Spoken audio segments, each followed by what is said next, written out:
পেঁয়াজের দাম প্রিয় দর্শক ব্যাপক কমেছে। কৃষক মার্কেটে পেঁয়াজ আমদানি করে কৃষকরা জানিয়েছেন এই হারে পেঁয়াজের দাম কমবে তা কখনো ভাবা হয়নি।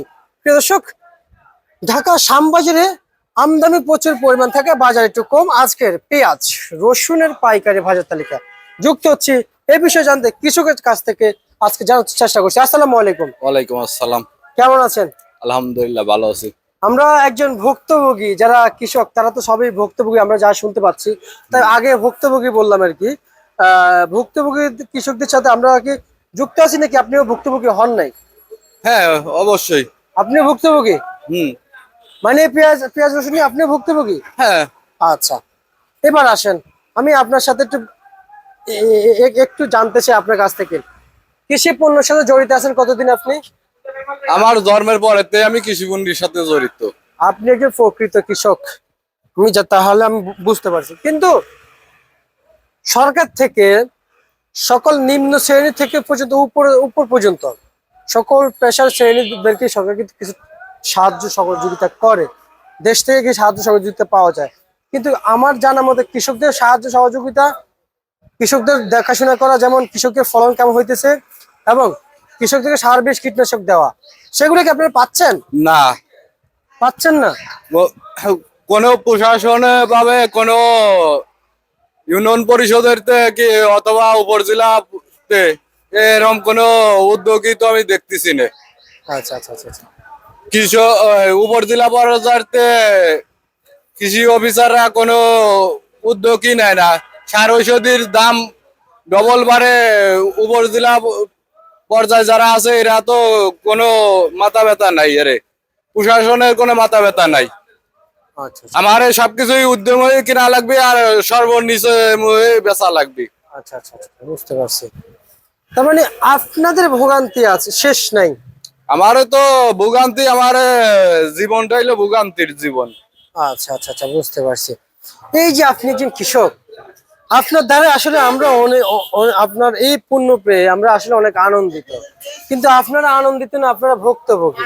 যদি একটা জিনিস জন্মাইছি, কষ্ট করে জন্মাইছি, এই জন্মাইসারি যদি আনন্দের সাথে যদি বিক্রি না করে করবা পারি তাহলে তো ব্যর্থতার শেষ নাই। আচ্ছা আচ্ছা আচ্ছা, ব্যর্থতার শেষ নাই। আমরা না। আমরা যারা কৃষক, আমি একজন কৃষকের সন্তান, আমি যে একবার যে ধনী পরিবারের সন্তান তা না, কিন্তু আমি কৃষকদের হয়ে আজকে বলতে চাই, আমরা একজন কৃষক হয়ে আসলে আরেকজন কৃষককে আমরা কি খারাপ চাইতে পারি? না। কিন্তু আমাদের ভিতরে এই এই মেন্টালিটিটাও কাজ করে।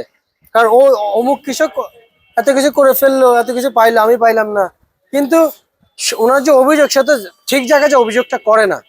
অভিযোগ এখন যে কোনো প্রত্যেকটা ইউনিয়ন পরিষদ জেলাতে যদি প্রশাসন যদি দেয়, অথবা উপজেলা পর্যায়ে যারা আছে কৃষি অফিসার, এরা তো মাঠে যায় দেয় না, এরা দেখালো আপনার উপজেলায় বসে বসে মন্তব্য করে যে আমার এটা না এটা, এটা না ওটা। কিন্তু কৃষক তো কোনো কিছুই পায় না, প্রত্যেকটা সার ঔষধির দাম বেশি। আচ্ছা, বুঝতে পারছি। প্রত্যেকটা সার ওষুধ কীটনাশকের দাম বেশি, তাই না? এখন আলিপির সিজনে এখন ওষুধ মার্কেটে পাচ্ছি না, যে ওষুধ গুলো দরকার এই ওষুধ গুলো পাচ্ছি না, তাহলে আমরা তারপরেও কিনা লাগবে ডবল দাম দিয়ে। আচ্ছা, তাহলে আজকের বাজারে যে পেঁয়াজের আনছেন মার্কেটে কত কত বিক্রি চলছে? 35-36 টাকা বিক্রি হচ্ছে। আর আপনাদের রসুন কত বিক্রি চলছে? রসুন 50 থেকে 55 টাকা। 50 থেকে 55 টাকা। আচ্ছা, এবং শেষ প্রশ্ন আপনাকে আমি করতে চাই, আমরা শেষ পর্যায়ে আসছি। শ্যামবাজার পেঁয়াজ নিয়ে এসে আসলে কেমন বুঝতেছেন? আসলে স্বস্তি মিলে? দুঃখের তো শেষ নাই, দুঃখই আমার স্বাদ। তাই আজ 3 দিন আইছে, 3 দিন এসেও মাল এখনো বেচা কিনা হয় নাই। ধন্যবাদ আপনাকে। প্রিয় দর্শক, ওনার হাসি বোঝায় যে আসলে কতটুকু দুঃখী হয়ে এই যে লাস্ট পর্যায়ে এসে হাসি দিয়েছেন। কৃষক আজও ভোগান্তি, এই বাংলাদেশে নেই উন্নত কৃষকদের আজ পর্যন্ত। আমরা এটাই সেই জন্মের পর থেকেই আমি নিজেই এটাও দেখে আসতেছি। এই ছিল সর্বশেষ বাজেট তালিকা।